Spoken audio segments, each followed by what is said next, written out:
ये बताएं कि आज आप लोग काफी संख्या में आए हैं जिला कलेक्ट्रेट पे, क्या मांगे हैं, किन मांगों को लेके आए हैं?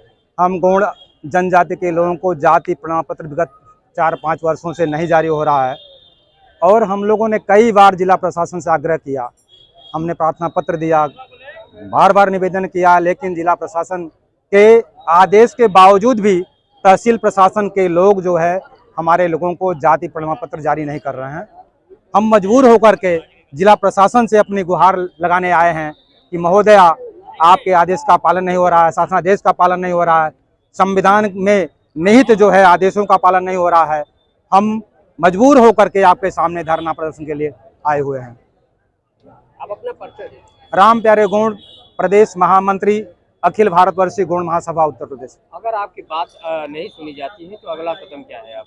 हमारा अगला कदम मैं प्रयास कर रहा हूँ, मांग पत्र मैंने दे दिया हूँ कि तहसील के सभी तहसीलदारों को बुलाया जा और शासनादेश कर्म में कार्रवाई करने में कौन सी समस्या आ रही है, कहीं हम दोषी हैं तो हम उसको अपने दोष को दूर कर लें, या जिला प्रशासन या तहसील प्रशासन की सोच में कहीं गड़बड़ी हो तो आपके साथ बैठकर मिलजुल करके शासनादेश क्रम में और संविधान के दायरे में बैठ करके उसे हल कर लिया जाए।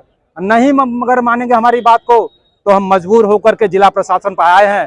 बिना खाए पिए हमारा घर, हमारा आंगन, हमारा द्वार यहीं रहेगा, यहीं हमारे लोग जो है रहेंगे, कुछ बिना खाए मर जाएंगे और यहाँ तो रहने के लिए व्यवस्था है नहीं, है टट्टी पेशाब भी है, गलबल करेंगे क्या नाम से, ये सारी व्यवस्था जिला प्रशासन की होगी। लेकिन हम इस जिला मुख्यालय को छोड़ करके जाने वाले नहीं हैं जब तक हमारी समस्याओं पर विचार नहीं किया जाएगा। नाम से आज गौड़ समाज के लोग सुबह से बैठे हुए हैं, अभी तक कोई भी अधिकारी इनसे मिलने नहीं आया, उनकी मांगों को सुनने भी नहीं आए। अधिकारी ये लोग सुबह से बैठे हैं। अधिकारी किसी के सुनने वाले हैं? यहाँ के गरीबों के साथ इतना अत्याचार जुल्म हो रहा है। आज कोई पीड़ित आदमी थाने पर जाता है तो जो पीड़ित है उसी को बंद कर दिया जाता है, जो मारपीट करता है उसको पैसा लेके दूरी कर दिया जाता है। ये सरकार में ये सब हो रहा है। इनकी मांग मांगने के बताइए, उनको आना जिला अधिकारी जो है, यहाँ हजारों आदमी की भीड़ लगी हुई है, उनको आकर के इनका मांग पत्र लेना चाहिए और उस पर विचार करके शासन को भेजना चाहिए। लेकिन ये लोग ये भी करने को तैयार नहीं है। हम बहुत इसकी घोर निंदा करते हैं और इनके आंदोलन को सफल बनाने के लिए पूरा दृढ़ निश्चित है कि इनके आंदोलन को हम आगे धार देंगे। अच्छा, इनकी बात अगर नहीं सुनी जाती है तो अगला कदम आप लोग देखिए, लोकतांत्रिक तरीके से जो भी हमको अधिकार मिला है सारा का सारा काम करने को तैयार रहूंगा। आप जिले पर थे तभी एक बार मैं भर जाएगा आदिवासियों के नारों से, आदिवासी है आदिवासी ही हम कहलाएंगे। मैं भी बोलूं तुम भी बोलो, बोले पूरा हिंदुस्तान, आज हमारा न्यारा है, हर आदिवासी को प्यारा है। एक बार नहीं 100 बार और शासन प्रदत्त व्यवस्था के तहत मिलती है, हम आपको देते हैं। फिर वहाँ इट बट लेकिन दाना भूलता है, खरबूजा हो गया, पानी भरता है तो ये पहाड़ बन गया काम से। फिर तब शासनादेश का मतलब क्या रह गया जब हमसे सारे पेपर से लेते हो आप? पंडित जी, बाबू साहब, पटेल, यादव, मौर्य, कुर्मी, कांची, तमाम जाति के लोग हैं। केवल आपको आधार कार्ड और एक फोटो लगाकर ऑनलाइन सर्च जनसेवा केंद्र कराएंगे, उनको जाति आय निवास मिल जाएगा। जो भी परेशानियां रही गौड़ जाति को जाति प्रमाण पत्र जारी करने में, ये नई बात नहीं है। 1976 से लगातार जो है इनके खिलाफ कई तरह की आवाज उठाई गई और ये बातें शासन स्तर तक गई, सरकार किसी पार्टी की रही हो, लेकिन शासनादेशों के द्वारा उसका निराकरण कर दिया गया, उसका समाधान निकाला गया। तब जाकर के पुरानी से पुरानी रिकॉर्डों की बात कही गई। जब वो सारे साक्ष्य हैं तो जनपद मिर्जापुर के तहसीलदार महोदयों को ऐसी कौन सी समस्या है कि जारी नहीं कर रहे हैं? बगल के जनपद चंदौली में वहाँ तो नगरीय रजिस्टर भी नहीं है। आप महोदय को पता है मिर्जापुर में नगरीय रजिस्टर है, नगरीय राष्ट्रीय रजिस्टर। बनारस में नहीं है। बनारस में तो केवल कुटुंब रजिस्टर की नकल स्कूल की टीसी लेकर चले जाओ। अगर आपके पास, आवेदक के पास स्वयं की जमीन उसके दादा परदादा की नहीं है, उसके रिश्तेदार की जमीन खतौनी है, अगर वो एफिडेविट बनवा के दे दे कि हमारे रिश्तेदार हैं, उस पर भी जारी होता है। एक नहीं 100 साक्ष्य दूंगा मैं नाम से, गाजीपुर का, बनारस का, चंदौली का, भदोही का। लेकिन जनपद मिर्जापुर जो मुख्य रूप से गौड़ों का इतिहास जहाँ से लगता है, जहाँ रजिस्टर लिखा गया, और वहीं के गुणों को नकारा जा रहा है। गुण नहीं पाए थे, ये फर्जी हैं।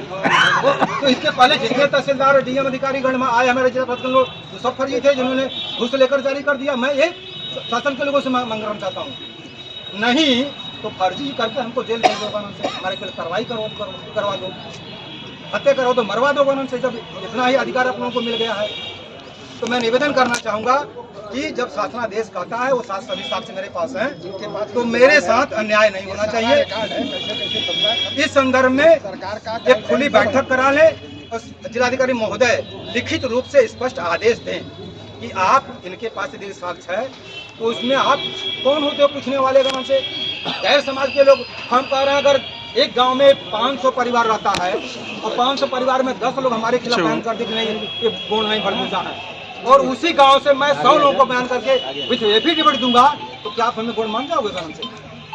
तो फिर संविधान और कानून से मतलब क्या रह गया? कोई शिकायत कर देगा कि गुण नहीं है, नौकरी पा गया, फर्जी है, ऐंठ के चलता है, इसके खिलाफ तुरंत जांच हो गई, जांच हुई तो बस ये गुण नहीं भड़कूजा है। ये तानाशाही तो है और क्या है? विगत 4 वर्षों से मैं बार बार विनती कर रहा हूँ, आप लोगों का चक्कर लगा रहा हूँ, हाथ जोड़ रहा हूँ, विनती कर रहा हूँ कि शासनादेश के क्रम में कार्रवाई करें, हमें न्याय दें, हमारा साथ न्याय करें।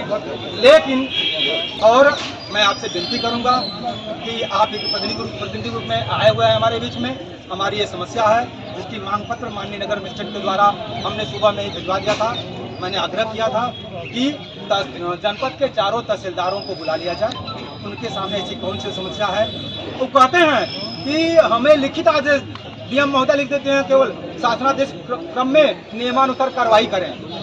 तो वो खुद बता दें कि क्या चाहते हैं, उनसे पूछ लें कि आप कैसी कार्रवाई चाहती हैं कानून से, हैं और हम क्या करें, शासनादेश क्या कहता है, आपस में टाइम कर लें, बात कर लें, उसके बाद उन्हें बता दें कानून से। अगर यहाँ से नहीं दे पाएंगे तो हम लोगों को जो अच्छा लगा वो करेंगे। इसी क्रम में तो हम लोग आए हुए हैं, आपके पास आए हुए हैं, आप बात कर लीजिए। कई बार प्रयास किया हमने, आप जिलाधिकारी महोदय से बात कर लें।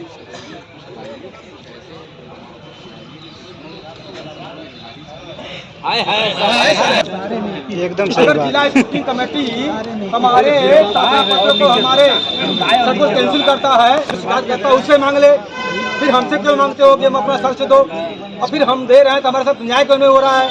ये तो घोर अन्याय हो गया ना। यही साबित करें ना, तहसीलदार साबित करें हमारे किस अभिलेख में भड़बूजा कहाँ लिखा है, यही साबित करें ना। डीएम साहब कल बोले भी हैं गुण नहीं पाए जाते हैं, हम जांच कराए हैं, उनके पास आवेदन में दिया। जवाब देना 1881 से लेके अब तक हमारे पास नहीं, शासन के रिकॉर्ड, शासन के पास 1911 तक की जनगणना में उत्तर प्रदेश के किन किन जनपद में कितनी की संख्या पाई जाती है वो भी है। जवाब दें कानून से, कौन सी ऐसी महामारी बीमारी आई जिसमें केवल आदिवासी समाज गुण ही मर गया, चला गया कानून से, और समाज के लोग से बच गए? इसका भी जवाब शासन दे दे। नहीं मांगेंगे हम शासन से एक भी संविधान। आज गौर समाज की बैठक में आए हुए सभी मिर्जापुर से दूर दूर से सम्मानित बुजुर्गों का, नौजवानों का और सम्मानित कार्यक्रम के अध्यक्ष जी का, मैं सभी का मझवा विधानसभा की तरफ से और समाजवादी पार्टी की तरफ से हार्दिक स्वागत अभिनंदन करता हूँ।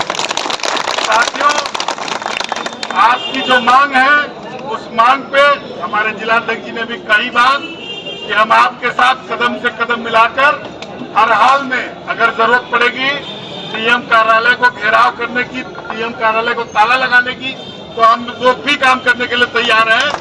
आपकी मांग जायज है, क्योंकि जो आपका जो पत्र है, जो आप चाहते हैं, वो निश्चित ही इसको पूरा करना चाहिए। हम सरकार को घेरने का काम करेंगे। हम तो अध्यक्ष जी से कहेंगे कि हम लोग तैयार हैं, आप हम लोग आदेश निर्देश करिए, हम लोग आपके साथ कैसे कदम से कदम मिला के, पहले तो प्रेम से बात करेंगे, प्रेम नहीं चलेगा तो फिर आंदोलन करेंगे हम लोग आपके लिए। साथियों, गौड़ समाज की जो मांग है वो जायज है, इसको हर हाल में सरकार को करना चाहिए। भारतीय जनता पार्टी के लोग हमको, आपको, हमारा आपका अधिकार, वोट का अधिकार बाबा साहब भीमराव अम्बेडकर जी के जो उन्होंने जो संविधान बनाया है उसका अधिकार छीनने का काम कर रहे हैं। इसलिए साथियों, हमको आपको एक होना होगा, समाज को एक होना होगा और एक संदेश देना होगा कि आने वाले समय में मैं भारतीय जनता पार्टी के लोगों को या इस सरकार को हमारी मांग पूरी करनी होगी। मैं धन्यवाद दूंगा समाजवादी पार्टी के जिला अध्यक्ष आदरणीय देवी प्रसाद चौधरी जी का। उन्होंने मुझे फोन करके बुलाया कि चलिए आंदोलन में चलना है, चलिए वहां चलते हैं और भाई लोग के साथ कंधे से कंधा मिला के खड़े रहेंगे। तो मैं आप सबसे एक आश्वस्त करता हूँ, कभी भी कोई जरूरत पड़े तो आप हम सबको याद करिएगा। समाजवादी पार्टी के लोग तन मन धन और जरूरत पड़ेगा तो बल भी प्रयोग करेंगे, आपके साथ खड़े रहेंगे, जवाब देने का काम करेंगे। हमारे साथ नारा लगाए, गौ समाज जिंदाबाद, समाज जिंदाबाद। बहुत बहुत धन्यवाद। मैं इसी आशा